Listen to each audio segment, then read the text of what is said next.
gente, boa noite para todo mundo. É o primeiro Mercado em Pauta deste ano. Então, Vinícius, bem-vindo. 2021 começou, tá? O Vinícius Soares é o vice-presidente comercial, marketing e inovações para o negócio de embalagens de papelão do lado da WestRock do Brasil. Vinícius, ele é formado na FEA, em administração, e MBA na Universidade de Pittsburgh.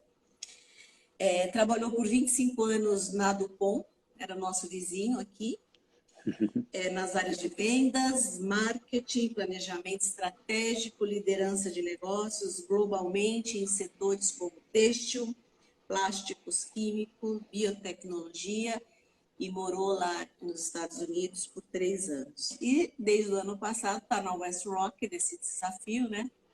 E aí eu fico imaginando, né, Vinícius, uma carreira dessa tão diversa, como que isso aporta, né, chega na WestRock? E como que é essa sua perspectiva pessoal e profissional nesse novo desafio? Porque não é sair de uma carreira de papelão e ir no papelão, né?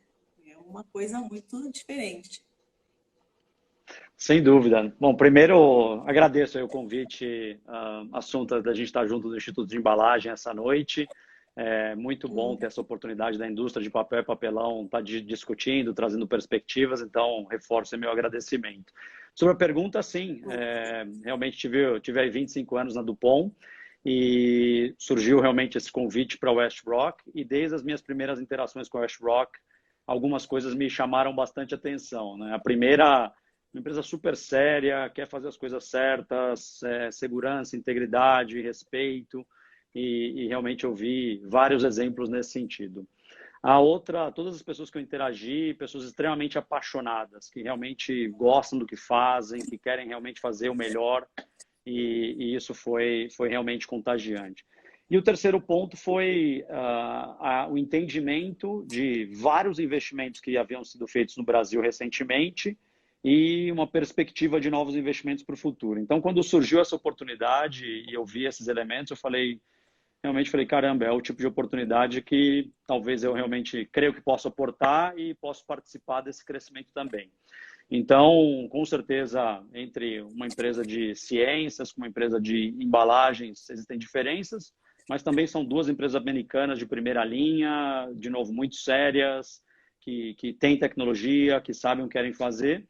E justamente acho que a minha experiência central que eu trago para a WestRock é de continuar contribuindo para executar uma estratégia de diferenciação. A WestRock é uma companhia realmente de solução, né? Nossa missão, a gente existe para fazer solução única e sustentável, diferenciada para os nossos clientes em embalagens. Então, a minha experiência sempre foi com produtos de alto valor agregado, sempre foi de tentar entender como resolver os problemas dos clientes, que tipo de proposta de valor deve ser desenhada, de que maneira a gente consegue realmente agregar valor, e acho que é um pouco dessa experiência. E após um ano aqui, eu completo um ano agora em abril, posso dizer que eu estou plenamente satisfeito. Assim, as minhas expectativas do que era como companhia versus o que eu estou vivendo tem sido uma sensação ótima. Eu acredito que tive a chance de ter muitas pessoas brilhantes aqui do meu lado, tenho aprendido muito. E acho que eu confirmei essa hipótese. Eu realmente sinto que eu estou contribuindo em termos de continuar ajudando a companhia a avançar nessa estratégia de diferenciação, de criar valor para o cliente, de realmente criar cada vez mais e consolidar uma cultura que é cêntrica no cliente e que busca adicionar valor. Legal. E você justo entrou num ano de absolutamente inusitado, né? Um ano que inesperados e, como disse um americano hoje numa reunião, unprecedented, né? Não teve, sem precedentes, ele não tem como saber o próximo passo. E como foi isso, chegar num momento desse, Vinícius? Eu acredito que foi, obviamente, no início, aquela sensação de, nossa, como é que vai ser isso, né? Trabalhar principalmente no modelo de home office, ainda que eu já vinha acostumado com modalidades de trabalho virtual. Mas, obviamente, né, como que eu posso, então, compensar essa perda de não ter ali um cafezinho, de não ter um corredor e conseguir aproveitar o máximo de informação.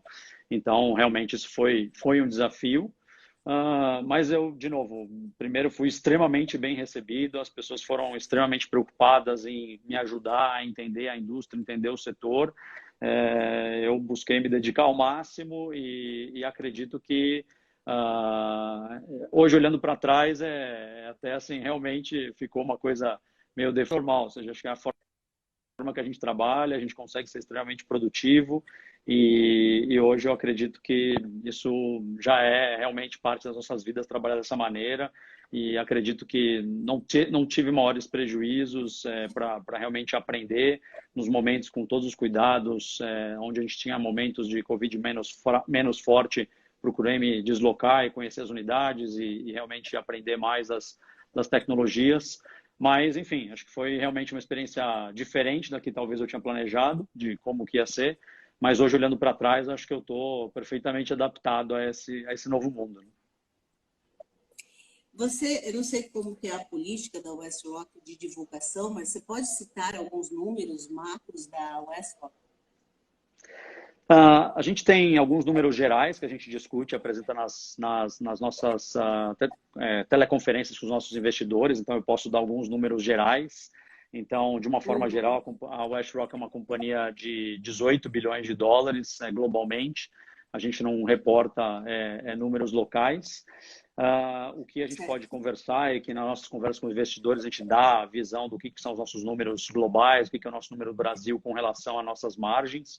A gente publica isso e no nosso último report, ao longo dos últimos quartos, a gente tem mostrado um EBITDA de 20%.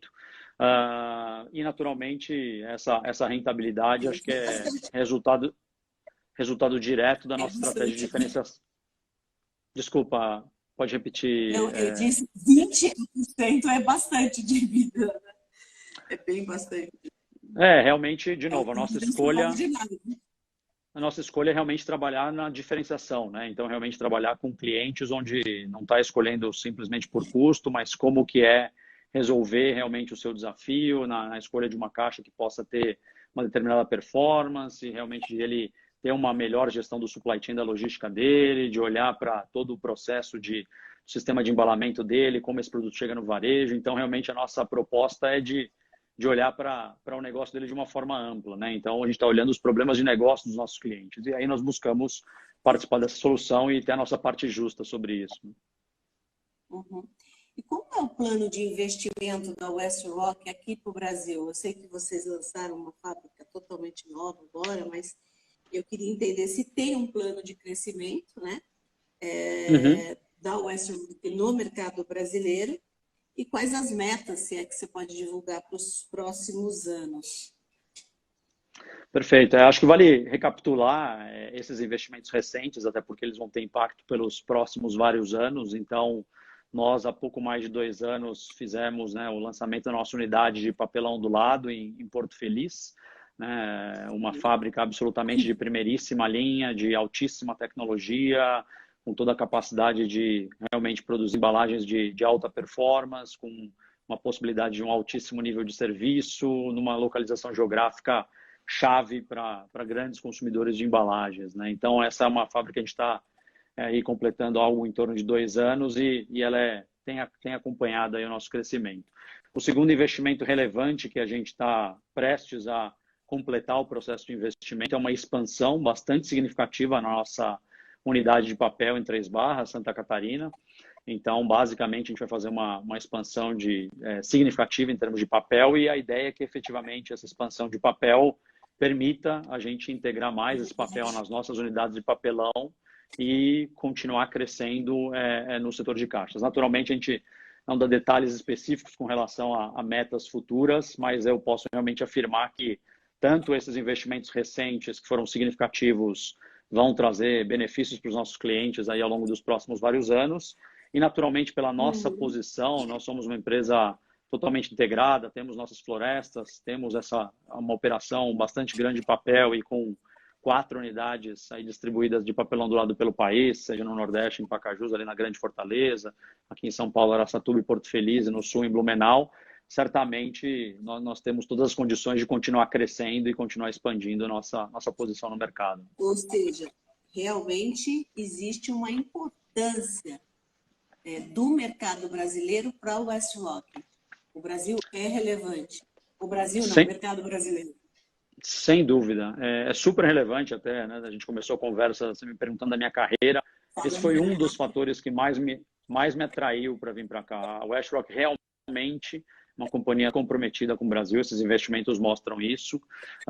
Quando a gente faz realmente nas publicações de resultados, tem destaques importantes sobre o que a gente está fazendo aqui. A liderança global do negócio tem entendimento claro do que é o mercado nacional, quais são as diferenças versus o mercado global. Então, efetivamente, é um mercado estratégico e de novo, nós temos uma posição aqui bastante relevante. O Brasil tem uma série de vocações para ser um player importante local e global, então, certamente, o Brasil é um mercado-chave para a Westrock. Legal.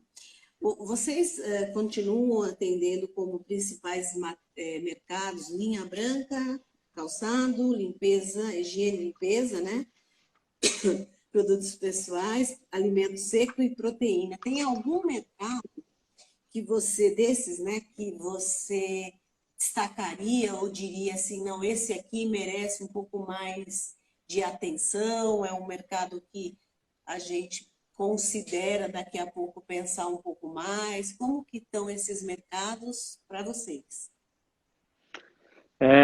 Acho que realmente, acho que você descreveu bem assim, os mercados chaves para nosso negócio. Acho que talvez eu só adicionaria o setor de bebidas também, junto ali com alimentos e bebidas, é um setor bastante relevante. E acho que assim, todos esses mercados tiveram movimentos similares, talvez com timing diferentes, né? Então, a gente viu vários desses segmentos sofrendo com uma queda de demanda forte entre março e junho, mais ou menos. E a partir de julho, alguns mais rápidos, outros um pouco mais devagar, a gente começou a ver realmente um movimento bastante grande. Naturalmente, vários desses segmentos foram impulsionados por mudanças no padrão de consumo. Então, se um setor de alimentos ou bebidas tinham vendas relevantes para o setor de food service, parte desse volume acabou migrando para realmente o varejo. Então, para dar alguns dados, a gente acompanha as vendas, por exemplo, em varejo, aumentaram mais de 15% se comparados ao período pré-pandemia. Naturalmente, novos hábitos surgiram de consumo. Vários de nós ficamos mais tempo em casa, então mais refeições em casa, maior preocupação com limpeza do nosso ambiente, muitas pessoas buscando novas distrações, então buscam um pet, por exemplo, para casa, os cuidados, a casa fica mais visível, então, puxa, está na hora de trocar esse eletrodoméstico, então a linha branca tem se beneficiado muito disso. Então, vários desses segmentos começaram a perceber que tinham realmente um padrão de consumo aumentado em função de como nós estamos vivendo, que é uma forma diferente. Também tem uma disponibilidade de recurso que eventualmente era investido em outros tipos de gastos, você ia viajar talvez internacionalmente, agora você tem esse recurso aqui, você é gastado em combustível no deslocamento. Então, existiu realmente esse novo padrão de consumo e essas indústrias estão percebendo, e não somente por aumentar volume, mas também necessidades diferentes, né? Então, o consumidor, por exemplo, passa numa gôndola menos tempo, talvez ele quer ficar no supermercado menos tempo, então ele quer lá ter uma embalagem que de repente ajuda ele a rapidamente tomar uma decisão, que chama atenção, que tem informação. Ou mesmo o supermercado tem menos recursos para eventualmente movimentar sua carga, então como eventualmente ele pode aproveitar a própria caixa, transformar num display, transformar num shelf read. Então tem surgido uma série de novas, vamos dizer assim, avenidas de consumo que geram necessidades novas para todos esses segmentos. Obviamente, todos esses segmentos também são, de uma forma direta ou indireta, influenciados pelo e-commerce. Começa a realmente aumentar o padrão de consumo, de não só no varejo físico, mas as pessoas também começam a buscar o varejo virtual para itens que ela não comprava, começa a cadastrar que ela compra, cadastra o cartão de crédito dela, vê que é seguro, vê que funciona, e aí já vem, de repente, uma repetição daquela compra. Então, naturalmente, todos esses segmentos acabaram se beneficiando desses movimentos e eu não consigo destacar assim, um que efetivamente teve uma maior performance. Acho que todos eles tiveram movimentos de crescimento e de mudança. E essas mudanças, naturalmente, a gente veio buscando trabalhar com esses clientes para ajudá-los a se adequar a essas mudanças do ponto de vista de embalagem. Tá. E me diga... Agora, mudando um pouco de mercado, né? Uma coisa que eu gosto até mais é como é o processo de inovação, Vinícius, aí na Westrock? Podia essa é uma... contar um pouco para a gente, porque esse é o X da Claro. questão, né?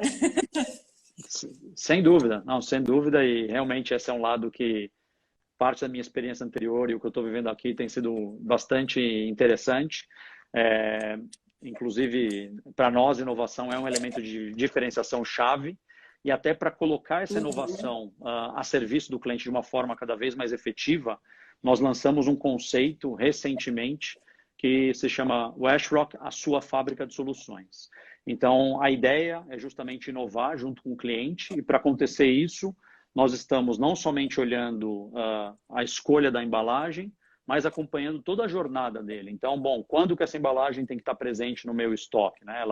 Ela precisa chegar dessa maneira, onde que eu armazeno, se tiver um sensor que me indica que a minha embalagem chegou no nível mínimo, será que alguém pode me avisar para já fazer uma recompra? Que tipo de equipamento eu vou processar essa embalagem? Será que eu consigo fazer isso de uma maneira mais rápida, mais produtiva, com menor tempo de parada? Então, quais são as necessidades que existem com relação à automação, por exemplo?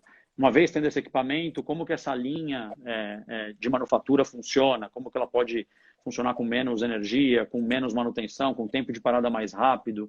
Então, o que nós estamos tentando fazer é olhar para toda a jornada do cliente, de todos esses passos, e, finalmente, até chegar no consumidor final. Então, uma vez que chega no varejo, essa embalagem pode se transformar num display ou não, essa embalagem vai ser carregada de um ponto A para um ponto B, se for um comércio eletrônico, como que é a movimentação do produto, até, de repente, um fulfillment center, até uma distribuição e uma logística.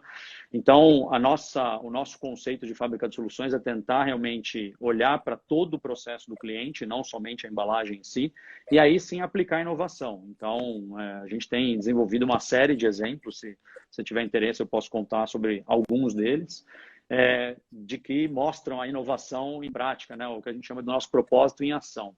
Então, desde a gente identificar uma embalagem do ponto de vista de ela ter um aspecto de maior percepção de valor no ponto de venda. Então, recentemente a gente trabalhou com a Mallory, uma empresa que trabalha com eletrodomésticos e itens para casa, e eles estavam lançando um circulador de ar, um ventilador Neo Air, onde eles justamente queriam usar a própria embalagem para já colocar no ponto de venda, mas queriam que essa embalagem se destacasse das outras opções. Então, nós olhamos, entendemos como que era o ponto de venda, que outros produtos ele se compararia, que tipo de cores devem ser presentes, de que forma, o que mais chama a atenção do cliente, e usamos nossa tecnologia de pré-impressão que a gente chama de High Graphics, para trazer uma percepção visual maior e ajudar esse cliente a ter uma melhor performance de venda na ponta, né? Então, todo mundo ganha, ele vende mais, o varejo gira mais rápido o item e a gente consegue colaborar dessa maneira. Então, esse é um exemplo de inovação que a gente colocou em prática.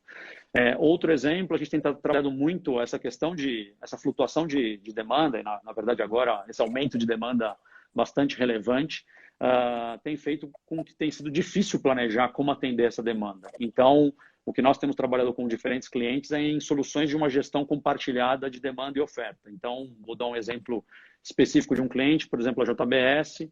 Nós temos trabalhado num EDI, num sistema de troca de dados eletrônicos, para ajudar realmente com que a recompra, o processo de repor o inventário deles seja mais efetivo, né? Então, nós temos trabalhado muito com eles e temos sido muito parceiros em termos de justamente ajudar para que eles tenham o melhor nível de atendimento possível, né? A JBS tem um desafio enorme, então às vezes aumenta o food service, né? Diminui um pouco a Covid, aumenta o food service, de repente aumenta o câmbio, ele exporta mais, de repente o cliente escolhe entre proteína animal ou frango, muda a embalagem, então nós temos trabalhado muito com eles para criar um sistema de troca de informação que ajude rapidamente a reagrupar quais são as embalagens que eles precisam, né? Tem uma série de outras inovações, então, para dar um exemplo, obviamente um tema que a gente tem trabalhado bastante com toda a indústria é sustentabilidade. Esse é um tema que ganhou ainda mais força na pandemia, as pessoas estão mais conscientes com relação a isso, então nós desenvolvemos um modelo com a Nature & Company de coletar as aparas que eles têm das caixas deles e fazer realmente um sistema circular para que essas aparas voltem para a produção do nosso próprio papel. Então, esse é um modelo que nós olhamos lá, como que as aparas estavam disponíveis, a região geográfica, de que maneira a gente pode criar essa circularidade e desenvolvemos uma solução que é efetiva para contribuir com isso. Enfim, temos trabalhado com as empresas de e-commerce, por exemplo. Pode falar, perdão. Não, que eu anotei esses dois cases, né? o da Mallory, com o High Graphics, e o da Natura, com esse exemplo de circularidade. Acho que a Melissa está acompanhando, e eu acho que seria muito legal se depois pudesse compartilhar alguma coisa, se ela manda, para a gente compartilhar, não só com quem está assistindo, a gente pode deixar depois disponível. Eu fiquei curiosa para ver a caixa da Mallory e eu acho que o público também. Então, como você já falou e já está entregue, eu acho que seria muito legal porque as pessoas vendo, né, e vendo que foi um exemplo que deu certo, é muito legal compartilhar porque isso faz mudar o patamar, sabe? Faz tudo ao melhorar. E aí, embalagem melhor, mundo melhor, né? Nos dois exemplos. Então, se puder compartilhar, a Melissa ajuda a gente. E você estava Pode ter falando certeza. agora do e-commerce.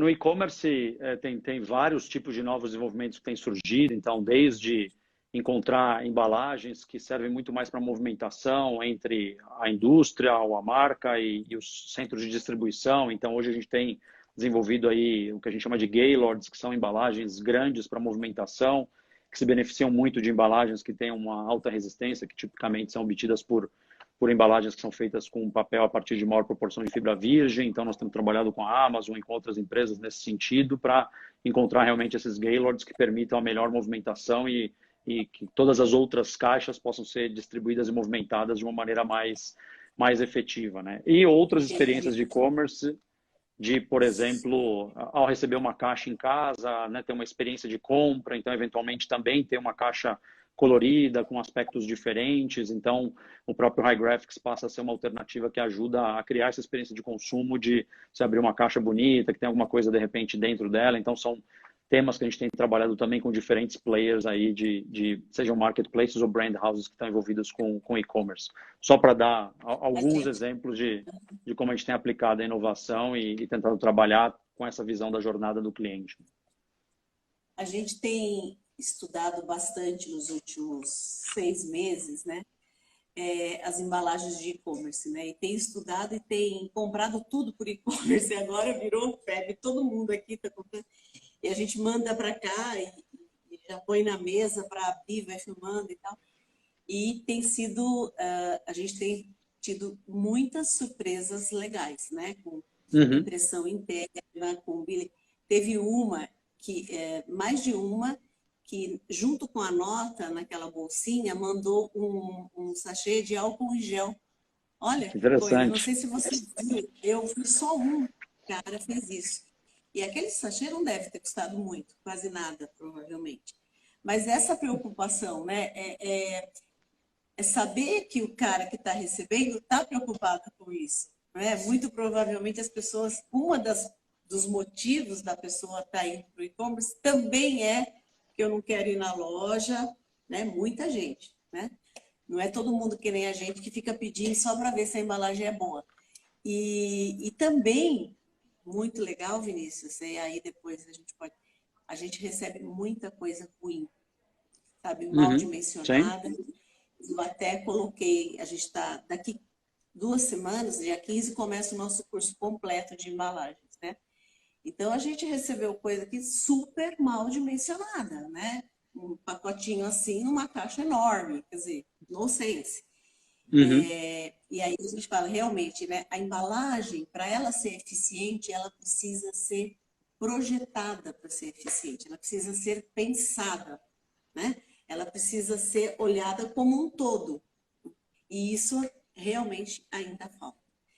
E a outra coisa que a gente tem visto muito importante, e eu queria saber como é que está o S-Rock em relação a isso, é com as embalagens shelf-ready packaging, né? As que vão direto do pallet para a gôndola. Na gôndola ela fica exposta, porque a gente viu alguns cases de enorme sucesso e outros desastrosos, né? Então eu queria saber um pouco o que vocês estão fazendo para atender essa nova necessidade, né? Porque o atacarejo, a minha impressão, visitando muitos pontos de vendas diferentes, é que o atacarejo está tomando uma proporção, eu não sei se você viu, até saiu nós estamos na quinta, não sei se foi essa semana, no final da outra, o boom do açaí em relação ao Pão de Açúcar, né? Quer dizer, é do mesmo grupo e o açaí, né, tomou outra dimensão.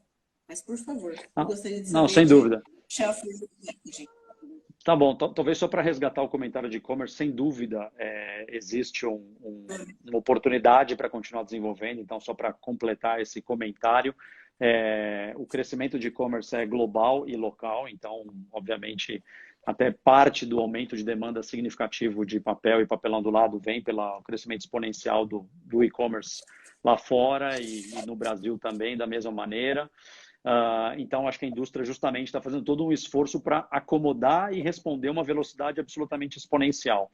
Sem dúvida, como você falou, tem excelentes iniciativas e tem outros casos onde existe muita oportunidade, seja para ter um melhor aproveitamento da caixa, seja para que o produto chegue sem interferência ou na melhor condição possível, seja para que ele não tenha o menor risco de ele ter algum tipo de problema de segurança, de alguém realmente abrir aquele lacre e retirar algum item de valor. Tem questões relativas a tentar utilizar eventualmente menos plástico e eventualmente ter ainda assim toda a performance adequada. Então, é um setor que certamente está em transformação. A gente tem trabalhado em vários projetos, alguns deles eu não posso dizer aqui, mas que Sim, certamente vão ter um movimento aí ao longo dos próximos meses e anos bastante significativo. Então, só para complementar sobre e-commerce. Mas com relação a shelf-ready packaging, você está absolutamente certa. É uma tendência, vamos dizer, inexorável, que não volta mais. Cada vez mais existem situações onde o cliente está buscando uma caixa que eventualmente ele possa eliminar a caixa intermediária, a caixa terciária e eventualmente já ter essa caixa no próprio ponto de venda. E muitas vezes ter uma caixa de transporte que pode ser transformada num display, que pode ser transformada num shelf-ready packaging, acaba sendo uma solução viável não somente para o atacarejo, mas para o próprio varejo tradicional. Então, a tendência disso é enorme, a gente tem recebido um número enorme de solicitações para desenvolver soluções como essa e buscando questões relativas ao uso das cores adequadas, que realmente, de alguma maneira, a forma de abertura seja fácil e ela tenha uma estrutura física que comporte, que não gere problemas e tem surgido vários projetos. Recentemente, a gente fez um projeto bem interessante com a Mondelez para a linha da Oreo. Foi até um projeto ganhador em diferentes prêmios de embalagem, é realmente uma caixa bastante bonita. Tem surgido várias soluções com relação a uso de shelf ready para que possa ser utilizado para diferentes produtos, então também dá uma versatilidade em termos de utilização. A gente tem desenvolvido projetos com a Mars também, shelf ready, com produtos de pet food, pet care, então eles têm uma linha para alimentação de gatos, a Sheba, que também é uma embalagem bastante especial, bastante sofisticada, que, de novo, facilita para o varejo, ao mesmo tempo chama atenção no ponto de venda, então não é só simplesmente uma questão de conveniência, mas de criar realmente, de chamar atenção, criar uma ilha de gôndola, criar uma situação que chama atenção e você vai consultar um produto. Então, para produtos sazonais, para produtos novos, ou mesmo marcas que queiram, de repente, ter um espaço maior, tem sido uma tendência. Então, realmente você está correta, essa é uma tendência enorme. Nós temos trabalhado com muitas empresas do setor de bens de consumo com essa solução.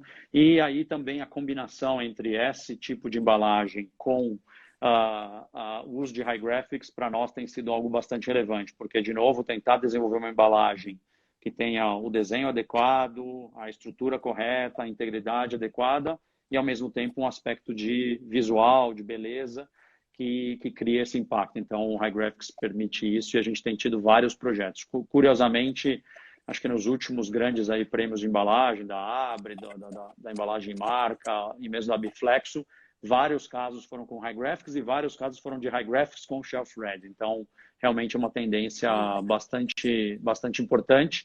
E você tem razão, visitando diferentes atacarejos pelo Brasil e a gente nota que muitas vezes existem oportunidades para uma disposição do produto melhor, né? O atacarejo está se acostumando a deixar de ter aquele comprador industrial para ter realmente aquela pessoa física que vai comprar um item numa quantidade maior, especialmente buscando ou preço ou buscando uma compra maior para não ter que se deslocar novamente. E tem bons casos, às vezes tem os produtos dispostos de uma maneira que talvez não é a que mais chama a atenção do cliente, e tem vários casos onde o uso de shelf ready também tem sofisticado essa compra, tem ajudado o cliente a perceber um item que ele não percebia, que estava lá colocado do lado de uma caixa e não tinha informação adequada. Então, sem dúvida, esse é um movimento que tanto para o atacarejo como para o varejo tradicional a gente vai continuar vendo o crescimento. Eu não sabia que Sheba da Mars tinha sido feita por vocês. Normalmente eu destruo as caixas ou compro elas inteiras para olhar. Esse aí eu não tinha reparado e a minha gata adora. Entendeu? Ah, que Eu bom, tenho que bom. gato, cachorro, tenho todos os bichos. Quer dizer, todos não, só esses. Mas Muito vamos bom. lá. A West Rock ela está se posicionando como uma fábrica de soluções. Você podia contar um pouquinho? Eu anotei esses cases para não esquecer de nenhum, que eu vou pedir tudo isso para a Melissa, mas eu queria que você comentasse e desse alguns exemplos da fábrica de soluções. Sem dúvida, né, esse é um posicionamento que a gente tem trabalhado e tem comunicado para os clientes com relação a que nos convidem para os seus problemas e nós vamos sentar junto com vocês e tentar encontrar a solução. E, de novo, olhando o end-to-end, olhando todo o planejamento. Então, esse conceito tem tido muita aderência dos clientes. Como eu comentei, a gente tem tentado ajudar no desenvolvimento do produto, na questão de supply, na questão de performance da linha, na questão de automação. Talvez alguns exemplos adicionais que mostram como a fábrica de soluções funciona, talvez dando um passo para trás, a gente está sempre olhando também um aspecto de sustentabilidade relevante em todo o processo, então a gente sempre tem uma guia que a gente usa que a gente chama dos 5 R's, então a gente está sempre vendo, será que eu posso repensar a embalagem? Será que eu posso reduzir a quantidade de substrato? Será que eu posso reciclar esse substrato? Será que eu posso reutilizar esse substrato? Será que eu posso regenerar, né? Que tipicamente é o que a gente consegue com o que a gente chama das nossas super árvores que a gente tem na floresta, que ajudam a gente a absorver o gás carbônico que está no ambiente e sempre buscar variedades que têm uma capacidade maior. Então, com esse conceito de 5 R's e olhando toda a jornada do cliente nessa fábrica de soluções, surgem ideias de novos projetos. Então, recentemente, um exemplo que envolve vários desses elementos, do repensar, do reutilizar, nós desenvolvemos junto com a Ovos Mantiqueira, uma solução de embalagem bastante inovadora e basicamente a Ovos Mantiqueira nos convidou para fazer uma doação de caixas para que eles pudessem então fazer as doações de ovos para uma série de comunidades no Brasil. A entrega desses ovos ia ser feita pela CUFA, pela Central Única de Favelas, e aí a gente discutiu o projeto inteiro com o time da Ovos Mantiqueira, como é que vai ser a entrega, como é que é a caixa, como é que vai fazer e tudo mais. E aí um profissional do nosso time falou, puxa, e se a gente fizer essa caixa, ela se transforma em um brinquedo. Então, ela se transforma numa casa, pode virar uma casa para algum animal, pode ser uma casa de brinquedo para criança. E aí a gente falou, pô, a Ovos Mantiqueira adorou a ideia, né? Todo mundo está envolvido no projeto, falou, puxa, faz todo sentido.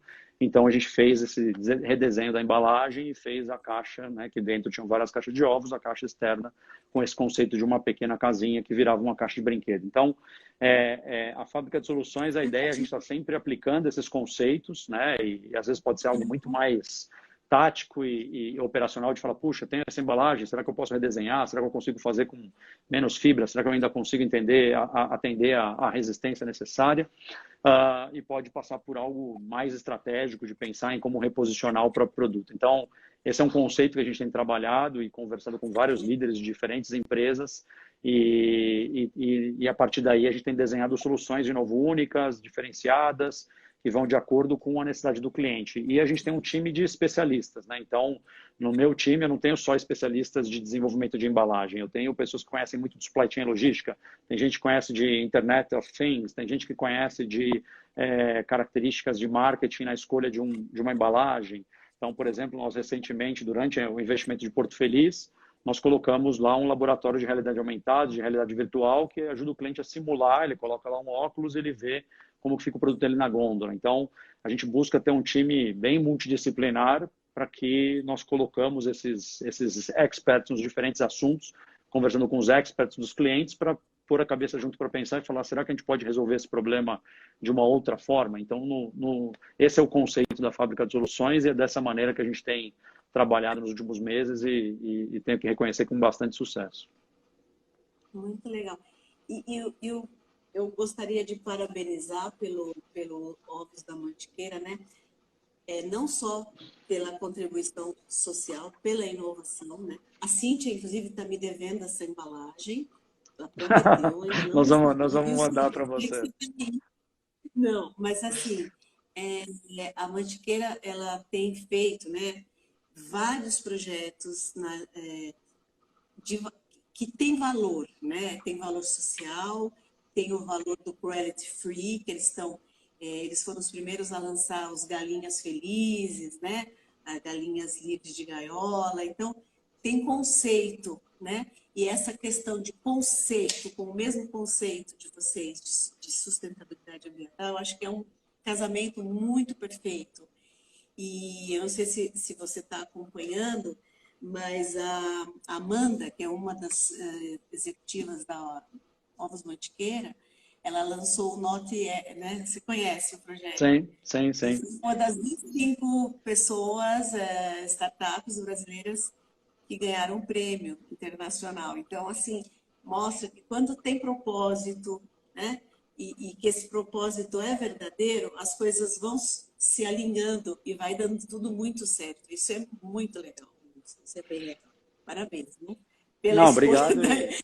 do parceiro, né? Porque eu acho que Sim. essa inteligência, né, de escolher o cliente, sabe? De apostar no cliente certo faz muita diferença, né?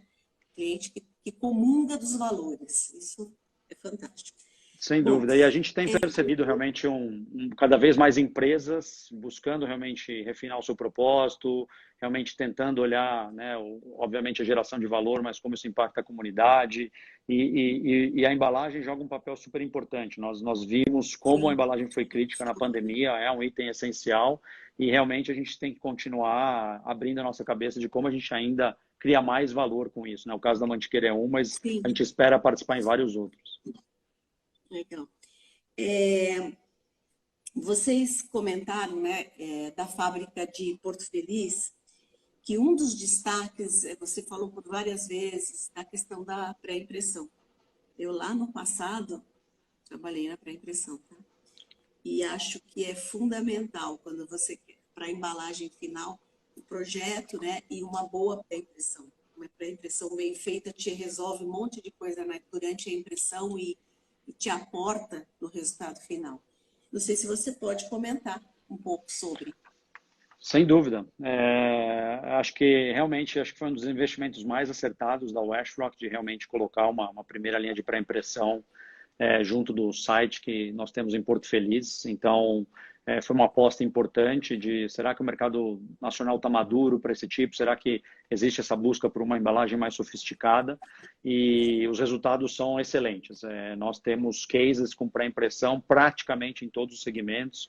Certamente vou citar alguns aqui, mas vou esquecer outros, mas clientes de fruta, seja de exportação nacional, clientes de calçados, clientes de cerveja, clientes de alimento, clientes de carnes, clientes de ovos, clientes de óleos, enfim, e N eletrodomésticos. Então, assim, tem sido realmente, à medida que a gente apresenta o conceito, conversa com as áreas de marketing, pensa na estratégia de negócio, pensa na estratégia do produto do cliente, invariavelmente o cliente percebe que ao ele ter uma qualidade de impressão melhor, ao ele ter uma qualidade visual da embalagem dele melhor, ele consegue sim alavancar valor no ponto de venda, ele consegue sim alavancar valor, especialmente se for transformar num display, num shelf red.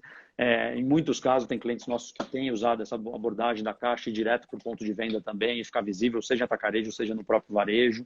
Então, realmente tem sido uma expansão enorme a pré-impressão, nós temos evoluído de uma forma bastante grande, a gente crê que esse é um mercado que vai continuar crescendo ainda mais, tem espaço para crescer mais. E algo também que a gente tem percebido é que, naturalmente, você tem diferentes tipos de qualidade com a pré-impressão e, obviamente, é uma combinação da pré-impressão, a escolha do substrato.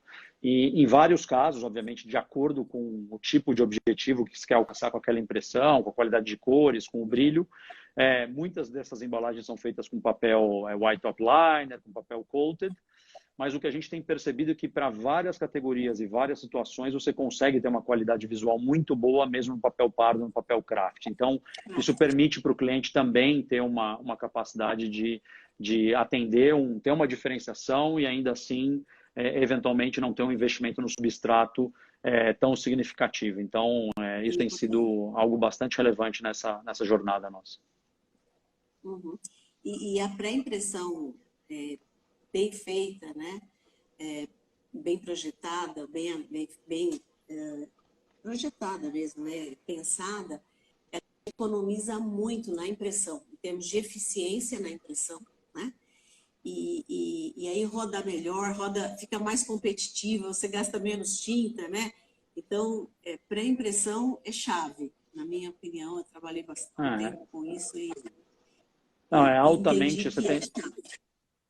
você tem toda a razão, é altamente sustentável, é um processo que realmente tem um consumo menor de tinta, você tem a possibilidade também de redesenhar soluções de embalagem que dispensam alguma embalagem Sim. intermediária, então, sem dúvida, tem ainda o componente da sustentabilidade nessa solução, além do aspecto visual. Deixa eu só avisar o pessoal, antes da gente, a gente já está se encaminhando para o final, o Vinícius está acabando, infelizmente. Passou Eu ia rápido. bater papo uma hora fácil aqui. Para avisar as pessoas que estão nos acompanhando que a gente vai deixar na bio os links, né, com os nossos conteúdos digitais, porque já vai ter o curso, nosso curso completo de embalagens, 91º. Uau! Já começa dia 15, 91º, mais de 12 mil pessoas já. E a gente prometeu que ia ter um voucher de desconto, então o Silas já vai colocar o cupom papelão 15, é isso? Papelão 15, e vai dar direito tanto no curso completo quanto no nosso livro de papelão ondulado. É maravilhoso, né? Espero que você goste do livro, né? Porque se você falar Com que não gosta, certeza. eu te mato. Mato pelo Instagram mesmo. Então, já vai estar valendo o cupom papelão 15. Depois a gente escreve. É tudo maiúsculo, PAPELAO 15. Isso? Deixa eu... Bom, Vinícius, a gente só pode ficar uma hora, porque senão o Instagram derruba a gente, tá? Tá Então, bom. eu vou querer abrir um minutinho, um pouquinho para a pergunta, mas antes de abrir para a pergunta, eu queria saber se você quer fazer algum comentário adicional ou deixar uma mensagem. Não, claro. Eu acho que talvez tenho 3 pontos assim para talvez sumarizar algumas coisas que a gente conversou. A primeira é que nós vemos um mercado de papel e papelão do lado de crescimento para os próximos meses e anos. Então, esses novos hábitos do consumidor, o crescimento do e-commerce, Mas tudo você isso tem vai realmente. número? Você tem Nós ideias? temos, nós Não. temos, nós temos alguns números, mas realmente não posso dividir aqui, mas certamente todas as variáveis indicam para um crescimento significativo desse setor. Então, é algo que a gente percebe de uma maneira bastante clara, conversando com as mais diferentes indústrias, né? Acho que a segunda consideração que eu tenho eu sinto que a WestRock está extremamente bem posicionada para participar desse crescimento, justamente com essa abordagem de WestRock, sua fábrica de soluções, tentando trabalhar com o cliente na toda a sua jornada, na escolha do produto, na automação, no supply, na sustentabilidade, em como vai ficar o produto no varejo. E, finalmente, eu acredito que nós temos também ali uma possibilidade de trabalhar ainda mais com o setor, e é algo que a gente tem bastante ambição, de continuar trabalhando na jornada de sustentabilidade. Então, como eu falei lá dos 5 R's, nós estamos o tempo todo tentando pensar em como eu ajudo o cliente a repensar a embalagem dele, a reutilizar, a reciclar, a reduzir ou regenerar. E esse é um tema que eu acho que a gente vai continuar conversando bastante, tentando pensar em como a gente aplica a nossa tecnologia, a nossa inovação, para criar mais valor ainda para os nossos clientes e para a sociedade. Tá, legal. Eu acho que... deixa eu ver se tem, se o pessoal queria fazer alguma pergunta, né? Deixa eu só ver se tem alguma pergunta que a gente consegue capturar aqui. Um momentinho, tem alguém aí? Silas, você está vendo? Porque tem muita gente, então não dá para... Eu estou procurando as perguntas. Se alguém quiser fazer, já pode mandar. Tem um monte de gente falando que está muito bom o conteúdo, muito bem, parabéns, blá, blá. O Silas mostrou aqui o cupom. Se puder anexar aí. Eu não sei fazer isso. Clico nele. E depois uia. Tá, o Silas está aqui me ajudando. Conteúdo muito bom, agregando conhecimento. A WestRock pensa em dar soluções de máquinas para montagem de caixa? Foi uma pergunta do Bruno.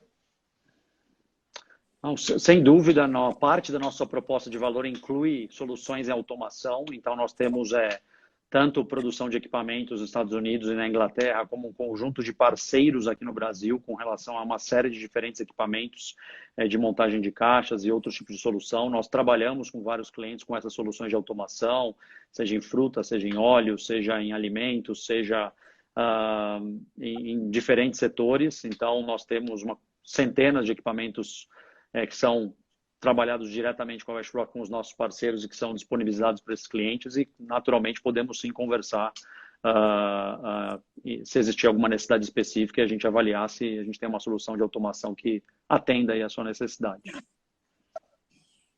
Perguntaram também se você entende que impressão digital vai chegar no setor de papelão ondulado e que mercado atenderia. E uma outra pergunta, já vou deixar as duas, porque eu acho interessante, alguém que agora eu perdi o nome, Lorena, eu acho, que ela pergunta se a WestRock atende, que tamanho de empresa ela precisa ter para ser atendida pela WestRock. Sem dúvida, a gente pode discutir, entender qual a quantidade de caixas mínimas que são produzidas e buscar encontrar alguma forma de atender e, naturalmente, se efetivamente for um volume muito pequeno, que não alavanca a nossa capacidade, a gente realmente teria uma dificuldade maior para gerenciar um pedido muito pequeno, temos como, obviamente, auxiliá-la a entender eventuais alternativas de cartonagens que trabalham com as nossas chapas, com o nosso papel. Então, a gente pode tentar ajudá-la na necessidade dela de forma direta ou indireta, né? Acho a questão de impressão digital, acho que vale uma live específica para falar disso. Acho que esse é um tema tem bastante discussão, tem tido avanço na indústria. A gente entende que é uma tecnologia que tem crescido e que deve sim ocupar espaço e que naturalmente vai participar de diferentes substratos. Então, mas a gente teria que falar em bastante mais detalhe para dar um pouco mais de contexto. Tá. Você citou agora, né, que você tem uma relação com as cartonagens. Qual a visão de longo prazo para esse setor? O Renato pergunta. E o Rodrigo está perguntando do Gaylor's Amazon, que é um projeto já em execução aqui, porque no México já está funcionando. Não sei se dá tempo de você responder as duas. Sim, já é um projeto em execução aqui. Então, sim, o Gaylor já é uma solução existente no Brasil. A primeira pergunta, perdão, era sobre cartonagens. As cartonagens.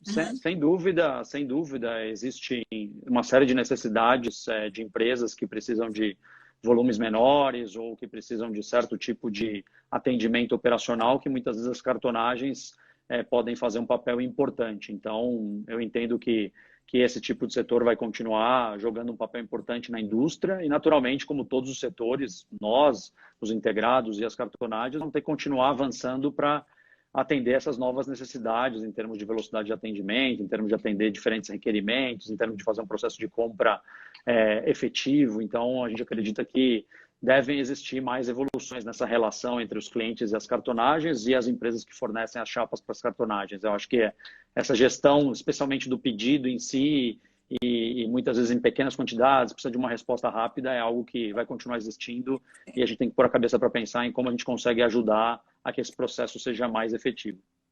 A levar todo mundo junto, né? Aí vocês, o cliente e as cartonagens. É isso aí. Você não ia passar ileso na pergunta de abastecimento. Quando que vai estar normalizado? Se você tiver essa bola de cristal, depois você me empresta, tá? Tá bom. Não, eu acho que é uma excelente pergunta. A gente realmente vive, como o seu contato americano falou, um tempo sem precedentes, ou seja, a indústria viveu uma situação de março a junho, onde todo mundo reduziu produção, reduziu inventários e, de repente, a economia reagiu. Não só a economia no Brasil, mas a economia no mundo. E, especialmente, a economia no mundo acaba puxando substratos e todas as outras cadeias de valor junto. Naturalmente, com esse processo, obviamente, estamos vivendo um período de bastante escassez, de bastante dificuldade de atendimento. Nós entendemos que temos sinais da indústria de que, pelo menos até a metade do ano, essa demanda vai ser bastante elevada. Mas pode ser que isso se prolongue por muito mais tempo. A mudança de padrão de consumo faz com que certas indústrias realmente já estabelecer uma nova norma de consumo, e esse volume é um volume novo, não é um volume mais de recomposição de estoque.